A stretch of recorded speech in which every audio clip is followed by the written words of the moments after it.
So KTR అంటూ ఉన్నారు, రేవంత్ రెడ్డి ఎక్కడ అడుగు పెడితే అక్కడ నాశనం, రేవంత్ ఒక ఐరన్ లెగ్ అని చెప్పేసి. సార్ కేటీఆర్ బయట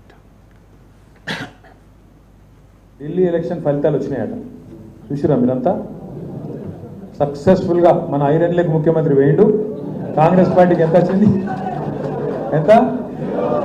నిన్న మొన్నటిదాకా మనం బాగా అన్నాడు కదా, 0-0 అని. ఇప్పుడు ఆయనకు కూడా వచ్చింది గాడిది గుడ్డు 0.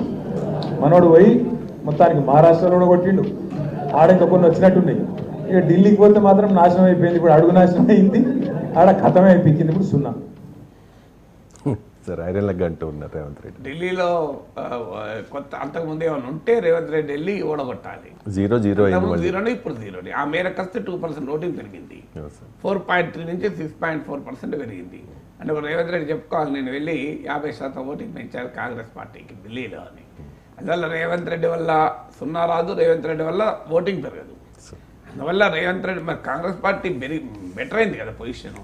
ఇవాళ ఆప్ ఓడిపోవడానికి one of the reasons Congress party అని చర్చ కూడా జరుగుతుంది కదా. తర్వాత తెలంగాణలో గోల్డెన్ లెగ్ అయింది కదా. మీకు తెలంగాణ వదిలేసి ఢిల్లీ, మహారాష్ట్ర, హర్యానా గురించి చర్చ ఎక్కడి. ఆ ఢిల్లీ, మహారాష్ట్ర, హర్యానాలో రాజకీయాలు రేవంత్ రెడ్డికి ఏం సంబంధం? ఆ మాటకొస్తే కేసీఆర్ కలిసిన వాళ్ళందరూ ఓడిపోయారు. శరద్ పవార్ కలిశాడు, ఓడిపోయాడు. ఉద్ధవ్ ఠాకరే కలిశాడు, ఓడిపోయాడు.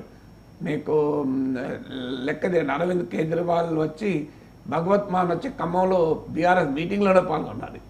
అరవింద్ కేజ్రీవాల్ ఓడిపోయాడు. వరుస పెట్టి ఓడిపోతున్నారు కదా మరి. సో అందువల్ల జగన్మోహన్ రెడ్డి ప్రగతి భవన్ వచ్చి కేసీఆర్ని కలిశాడు. జగన్ కేసీఆర్ల బయట అందరికీ తెలుసు, ఆయన ఓడిపోయాడు. సో ఇప్పుడు మరి కేసీఆర్తో కలిసిన ప్రతి ఒక్కడు ఓడిపోతున్నాడు. ఇక మిగిలింది ఎవరంటే మమతా బెనర్జీ, లేకపోతే ఇంకా ఒకరిద్దరు మిగులుతారు, స్టాలిన్ అని ఎవరనంటే దానికి ఆన్సర్ ఉంటుందా? అందువల్ల కేసీఆర్ కలవడం వల్ల వాళ్ళు ఓడిపోరు, కేసీఆర్ కలవకపోతే గెలుస్తారా? అందువల్ల రాజకీయాల్లో ప్రత్యర్థుల్ని అటాక్ చేసడానికి ఇలాంటివి వాడుతూ ఉంటారు. కానీ అది ఫ్యాక్చువల్గా కరెక్ట్ కాదు కదా. Revanth Reddy is not a factor. హర్యానాలో కానీ, మహారాష్ట్రలో కానీ, ఢిల్లీలో కానీ ఎన్నికల్లో రేవంత్ రెడ్డి ఫ్యాక్టర్ కాదు కదా. రేపు నిజంగానే మరి రేపు ఎక్కడన్నా గెలిస్తే రేవంత్ రెడ్డి వల్ల గెలిచామన్నావా? తెలంగాణలో రేవంత్ రెడ్డి వల్ల కాంగ్రెస్ పార్టీ అధికారంలోకి రాగలిగిందా లేదా? ఖచ్చితంగా చెప్పొచ్చు. ఆయన పీసీసీ ప్రెసిడెంట్ అయ్యాకనే తెలంగాణలో కాంగ్రెస్ ఫార్చ్యూన్స్ మెరుగయ్యాయి. ఒక రేవంత్ రెడ్డి వల్లనే కాంగ్రెస్ గెలిచిందని అనడం లేదు. కానీ కాంగ్రెస్ గెలుపులో రేవంత్ రెడ్డి కీలక పాత్ర పోషించాడు కనుకనే ఆయన ముఖ్యమంత్రిని చేస్తుంది కదా కాంగ్రెస్ పార్టీ. లేకపోతే బట్టి విక్రమార్క, ఉత్తమ్ కుమార్ రెడ్డి ఇలాంటి సీనియర్లు ఉండగా రేవంత్ రెడ్డి ఎందుకు ముఖ్యమంత్రి చేస్తారు చెప్పండి? తెలుగుదేశం నుంచి పార్టీ నుంచి వచ్చిన తన్ని కాంగ్రెస్ పార్టీ ఎందుకు ముఖ్యమంత్రి చేస్తారు? మెజారిటీ ఎమ్మెల్యేలు రేవంత్ రెడ్డి పేరు ఎందుకు సూచిస్తారు? అసలు ఏమో పెద్ద పోటీ కూడా లేదు కదా. 24 గంటల్లో ఈవెన్ కర్ణాటకలోనే వారం రోజులు పట్టింది అనౌన్స్ చేస్తానికి. బీజేపీ లాంటి పార్టీ మధ్యప్రదేశ్, ఛత్తీస్గఢ్, రాజస్థాన్లో ముఖ్యమంత్రి ఎంచుకోవడానికి వారం రోజులు తీసుకుంది. ఇప్పుడు ఢిల్లీలో ఇప్పటివరకు సీఎం ఎంచుకున్నారా? ఎన్నికల ఓటు కౌంటింగ్ జరిగి 8th నాడు జరిగింది. వాళ్ళు 10th వచ్చాం. ఇవాళకి ఇప్పటికి ముఖ్యమంత్రి అభ్యర్థి ప్రకటించిందా ఢిల్లీలో? అది కూడా మోదీ వచ్చిన తర్వాత డిసైడ్ చేస్తారు. మీకు కాంగ్రెస్ పార్టీ 24 గంటల్లో తెలంగాణలో ముఖ్యమంత్రి డిసైడ్ చేస్తుంది. మరి అది ఎలా సాధ్యమైంది? అందువల్ల మనకు రాజకీయాల్లో వెహమా ఎంపీలుగా ఉన్న బట్టి విక్రమార్క, రేవంత్, మీకు ఉత్తమ్ కుమార్ రెడ్డి, కోమటిరెడ్డి వెంకరెడ్డి, శ్రీధర్ బాబు వీళ్ళందరూ ఇప్పుడు రేవంత్ రెడ్డి క్యాబినెట్లో మంత్రులు కదా. నా ముఖ్యమంత్రి అని చెప్పడం లేదా? వీళ్ళందరూ ఎవరు? నేను శాసనమండలిలో 2007లో ఉన్న సమయంలో రేవంత్ రెడ్డి తెలుగుదేశం పార్టీకి చెందిన జూనియర్ సభ్యుడు. సో అప్పుడు ఉత్తమ్ కుమార్ రెడ్డి మంత్రి, శ్రీధర్ బాబు మంత్రి, కోమటిరెడ్డి వెంకరెడ్డి మంత్రి, బట్టి విక్రమార్క డిప్యూటీ స్పీకరు. మరి ఇప్పుడు ఆ జూనియర్ ఎమ్మెల్సీ కాస్త జూనియర్ ఎమ్మెల్యే కాస్త 2007లో జూనియర్ ఎమ్మెల్సీ, 2009లో ఫస్ట్ టైం ఎమ్మెల్యే. మరి వాళ్ళందరూ ఇప్పుడు ఈయన క్యాబినెట్లో మంత్రులుగా ఉన్నారు కదా. వీళ్ళంతా హేమాయమి, జూపల్లి కృష్ణారావు మంత్రి, వీళ్ళందరూ మంత్రులే. అప్పుడే మీకు రేవంత్ రెడ్డి ఒక జూనియర్ ఎమ్మెల్సీగా, జూనియర్ ఎమ్మెల్యేగా ఉన్న రోజుల్లో వీళ్ళందరూ మంత్రులే కదా. అలాంటి వాళ్ళు ఇప్పుడు ఈయన రేవంత్ రెడ్డి క్యాబినెట్లో ముఖ్యమంత్రిగా పనిచేయడం లేదా రాజకీయాల్లో? అందువల్ల అది ఎలా సాధ్యమైంది ఐరన్ లెగ్ అయితే? అందువల్ల తెలంగాణలో గోల్డెన్ లెగ్ అయిన వాళ్ళు ఢిల్లీలో, మహారాష్ట్రలో, హర్యానాలో ఐరన్ లెగ్ అవుతారా?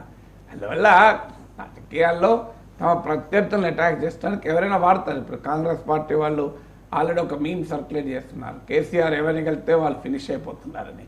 కేసీఆర్ జగన్ కలిశాడు, ఫినిష్ అయిపోయాడు. కేసీఆర్ కేజ్రీవాల్ని కలిశాడు, ఫినిష్ అయిపోయాడు. కేసీఆర్ శరద్ పవార్ను కలిశాడు, ఫినిష్ అయిపోయారు. కేసీఆర్ ఉద్ధవ్ ఠాక్రేని కలిశారు, ఫినిష్ అయిపోయారు అని ఇప్పుడు సర్క్యులేట్ చేస్తున్నారు. సో రేపు ఇంకెవరికి నెక్స్ట్ ఎవరు? స్టాలిన్ కలిశారు, ఆయన ఫినిష్ అవుతారా? మమతా బెనర్జీ కలిశాడు, ఆయన ఫినిష్ అవుతారా? విజయన్ కలిసి ఆయన ఫినిష్ అవుతారా అని మీములు కాంగ్రెస్ పార్టీ వాళ్ళు సర్క్యులేట్. మీరు చెప్పిన ఈ 4 కూడా వాళ్ళకి కావాల్సినట్టుగా కట్ చేసుకుని మళ్ళీ సర్క్యులేట్ చేస్తారు చూడండి. ఎవరైనా అంతే కదా మరి, వాళ్ళకి కావాల్సినట్లు ఆల్రెడీ మేము సర్క్యులేట్ అవుతుంది. నిన్ననే చూశాను. మీరు చెప్పిన దానికి ఇంకా ఎక్కువ వాల్యూ ఉంటుంది. అందువల్ల ఆ మీమ్ సర్క్యులేట్ అవుతుంది ఆల్రెడీ. అందువల్ల ఎవరికి తగ్గట్టుగా వారు డేటాను సెలెక్టివ్గా వాడుకుంటారు అంతే తప్ప రాజకీయాల్లో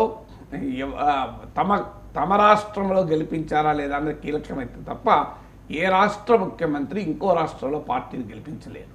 సాధ్యమయ్యే పనే కాదు. అదే నిజమైతే కర్ణాటకలో సిద్ధరామయ్య వచ్చి తెలంగాణలో గెలిపించాడు కాంగ్రెస్ పార్టీని. సిద్ధరామయ్య ప్రచారం చేశారు ఇక్కడ. తెలంగాణలో కాంగ్రెస్ గెలవడానికి సిద్ధరామయ్య కారణం అని చెప్దామా? తెలంగాణలో బీఆర్ఎస్ ఓటమికి ఎవరు కారణం మొదలు చెప్పాలి కదా. బీఆర్ఎస్ ఎందుకు ఓడిపోయింది? సో అందువల్ల బీఆర్ఎస్కు పార్లమెంట్లో 0 వచ్చాయి కదా. సో అందువల్ల మరి పార్లమెంట్ ఎందుకు 37% నుంచి 17% ఓటింగ్ ఎందుకు పడిపోయింది? అందువల్ల రాజకీయాల్లో గెలుపు ఓటంలో సహజం. అది బీఆర్ఎస్కైనా కాంగ్రెస్కైనా